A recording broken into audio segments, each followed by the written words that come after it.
In this second part of the video, I'm going to place this image and try to turn it into a rug on the floor. So it starts this way. I made a new image and created this pattern, and now I'm going to select this image and paste onto the background. So I go to Layer menu and flatten image, select all, edit, copy, go to the background image and paste it.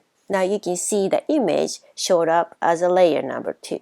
Let's go ahead and place it on the floor. Go to Edit menu, Free Transform, shrink the size of the image, place it to where you want to have the rug, adjust the scale. Then, just like the last time, right-click or Control-click and switch to Distort. Now, look at the pattern on the floor, the checker pattern, and use that as a guideline to place the image as like a flat rug on the floor. Again, even if you follow the grid line perfectly, it might not look flat. If it looks stretched or trapezoid shape instead of flat rectangle on the floor, you have to keep adjusting and use your eye to decide where the location for these 4 corners. If it looks flat, hit the return key or enter key on your keyboard or double click on the inside of the image and finish the transform. Now, the linear perspective wise, it looks okay, but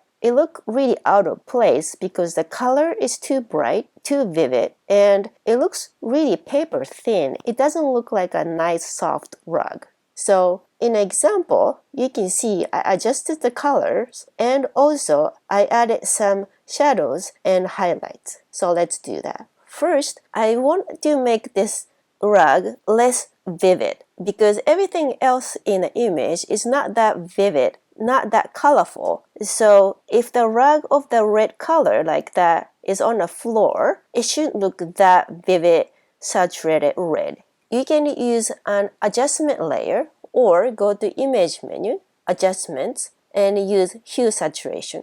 Then use these 3 sliders. The most important one is saturation. I turn down the saturation. Now you can see it's much better than the original colors. You can also adjust the hue, make it slightly more yellowish or bluish. And lightness, you can make it slightly darker. Because without making it a little bit darker, the white part of the pattern looks too bright. And if you like the result, click OK. Okay, so the color-wise looks good. Now, let's give some dimension to this rug because, again, it looks really, really thin. I get regular brush tool, adjust the size of the brush, make it very small. Let's get black so I can add some shadow there. But opacity 100 would be too dark, like this. So I adjust it to like 10%. Also, I change the brush from hard edge 1 to soft edge 1 because I want to get blurry black line. Now, okay, I'm going to try to draw a line from the corner of this rug to over here, but drawing a straight line with stylus or mouse is really hard.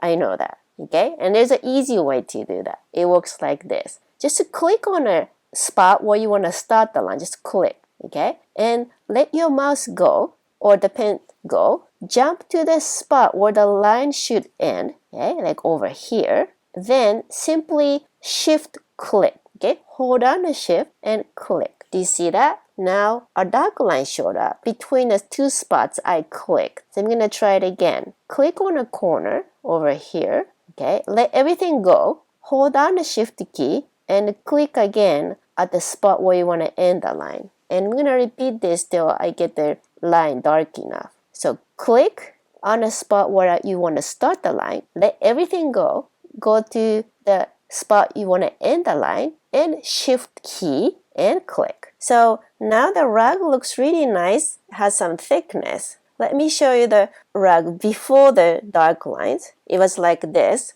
It looks really flat. And now with that black line, okay, now you can see there's some thickness.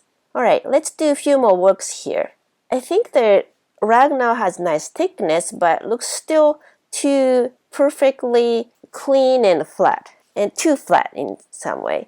I see the floor a little bit lighter on this area and darker on the right side. Now I'm going to use dodge and burn.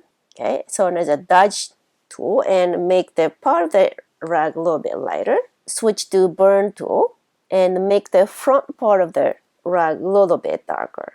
Okay, so now the rug is slightly uneven and looks more natural because that's the way the floor looks.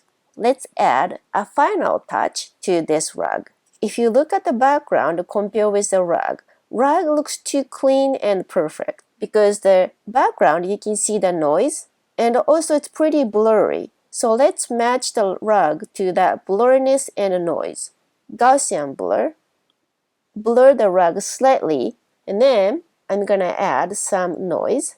Okay, so let's see the rug before these changes, and this is after.